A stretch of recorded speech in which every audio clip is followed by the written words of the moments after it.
Hello baby, આજે free હોય તો મળવા આવીશ? અરે બેબી તું ટાઈમ ને લોકેશન કહી દે, હમણાં હું ફ્રી જ છું, તૈયાર થઈને આવી જ જાઉં. આપણે મળીએ ત્યાં. ઓકે દીકુ. લા આઈલાને ફોન કરવા દે, એને આવી વસ્તુમાં બહુ ખબર પડે.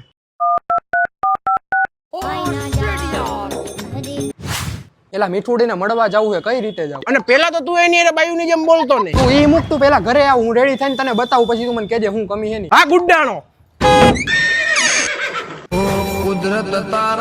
કેવો લાગુ? એક નંબર લાગે છે ભાઈ, પણ આમાં કઈક મિસિંગ છે. શું ભાઈ પરફ્યુમ લગાડ્યો? એટલે મારી પાસે પરફ્યુમ જ નથી. એટલે તારી ગર્લફ્રેન્ડ ને મળવા જા અને પરફ્યુમ નથી, આનો હાલો ઇમ્પોસિબલ. પૈસા પણ નથી ભાઈ, કઈક જુગાડ તો કર દે. ઉપર એક આઈડિયો છે, તારી ગર્લફ્રેન્ડ ને ખુશ્બુ હેની નો આવે, તરત ખુશ્બુ આવી છે ભાઈ, તરત.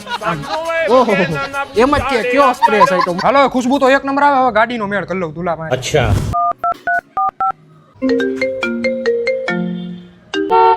એલા ભાઈ તારી ગાડી જોઈએ, ઘરે આવી જા તો ફટાફટ. એ હા લાવ્યો. ને ઝલક દિખલા જા અને એક બાર એ પ્રિન્સ એટલે એ ખુશ્બુ તો સારી આવે છે તારી પાસે. अच्छा जी એ ભાઈ એની ગર્લફ્રેન્ડ ને મળવા જાવતું હતું ને ત્યાં એની પાસે સ્પ્રે નહોતો ને તો એને મેં અગરબત્તી ફેરવી દીધી. લાગે માફિયાસ કદે જેલ કદે બેલ લાગે માફિયાસ